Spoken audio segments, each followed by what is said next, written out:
pour que Kasegala Bamankanawe.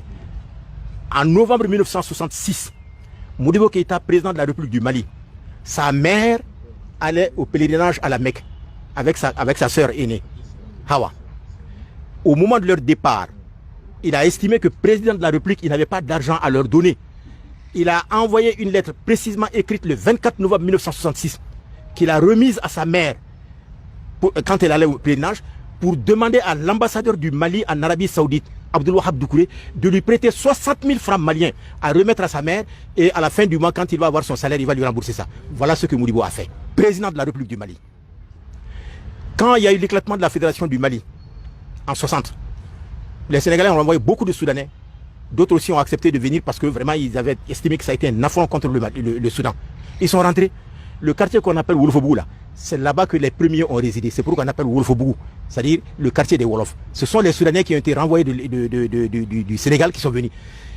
Et Modibo, à l'époque, estimé président de la République, la future République du Mali, il a lancé un appel pour demander à tous ceux qui peuvent apporter des contributions. Ils ont créé un fonds spécial pour appuyer ceux qui sont venus du Sénégal. Certains sont venus avec seulement leurs habits. Ils n'avaient rien, absolument rien à manger.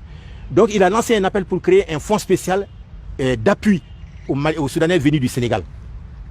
Ce fonds, pour l'alimenter, pendant 2 ans, il a renoncé à son salaire, à la moitié de son salaire, pendant 2 ans, en faveur de ce fonds. Et vous savez combien il gagnait à l'époque? 175 000 francs. 175 000 francs maliens, président de la République, jusqu'à sa mort. C'est 8 années au pouvoir, 8 ans, de 60 à 68. Tout son salaire cumulé pendant les 8 années, ça ne faisait que 23 millions de francs maliens. Divisé par 2, ça fait à peine 12 millions de francs CFA.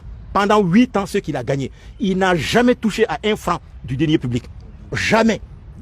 Mais aujourd'hui, vous voyez, le président qui est parti, il avait 150 millions, prime seulement, hein, ses indemnités de défense mensuelles. Chaque mois, ça n'a rien à voir avec son salaire. Son salaire, c'était près de 4 millions de francs CFA. Mais en plus des 4 millions de francs CFA, il avait droit à 150 millions de francs CFA par mois. S'il veut qu'il mette le feu à ça, on ne va jamais contrôler. 150 millions plus son salaire. Donc il avait 154 millions par mois.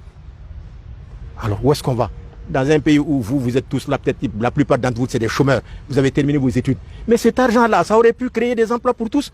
Et si vous restez assis les bras croisés, je ne le souhaite pas. Associez-vous à ceux qui ont lutté pour le changement. Sinon, si vous laissez le champ à d'autres vautours qui sont en train de s'organiser pour essayer de tromper les militaires, vous allez avoir des situations pires que ceux que vous avez vécu sur Ibeka. Donc mobilisez-vous autour du M5. Mobilisez-vous autour du M5 pour que jamais au Mali on ait à notre tête des gens qui ne songent qu'à eux-mêmes, qu'à leur famille, plutôt qu'au pays. Donc moi je pense que s'il y a un message à vous lancer, à donner, c'est un peu ça, hein, vraiment.